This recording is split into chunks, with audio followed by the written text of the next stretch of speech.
They're watching the federal government come in and take more land from Arizona, pushing a climate agenda, trying to shut us down over summer weather. I mean, it's laughable what they're saying about Arizona when they were trying to panic the whole country about hot weather.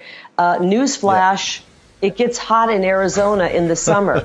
We're used to it down there.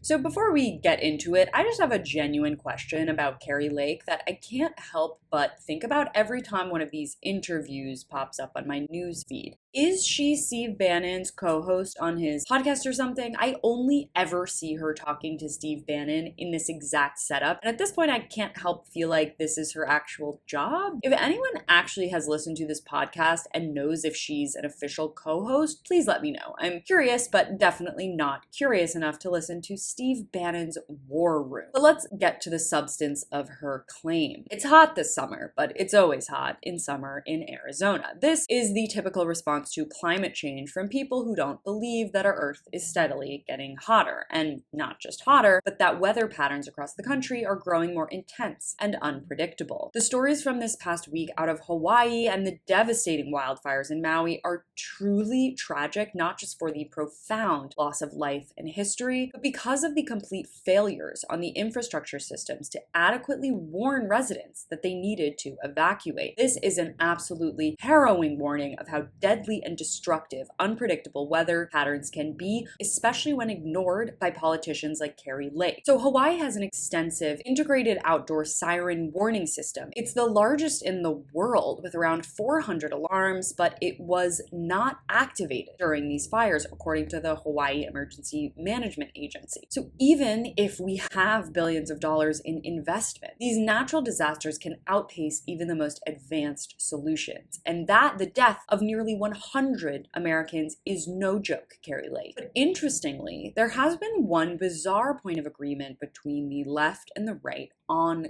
climate change. And by the way, I want to say officially for the press, it's about 110 degrees in this room.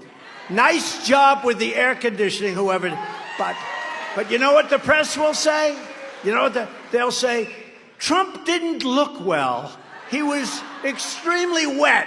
It's 104 or 5 degrees in this room, but we're okay with it, right? This literal meltdown by Trump isn't the point of agreement, although it is funny, but no. Basically, there is a push among the climate left in the face of rapidly escalating climate consequences to skirt around certain bureaucratic red tape that would halt or slow environmental action. Things like years-long impact studies that we just don't have time for. Representatives from the Citizens Housing and Planning Council said that, quote, a tool that was built to stop the bulldozing of trees is getting in the way of our climate future. And weirdly, this is something the right has wanted for a while, getting rid of environmental bureaucratic red tape. A Biden administration rule that is sort of a revision rather than a deletion of a Trump-era policy would designate a lead agency for each new environmental project review and set stricter deadlines and page limits for assessments. It would also mean that projects with clear, long-lasting positive impacts do not require comprehensive environmental impact analysis.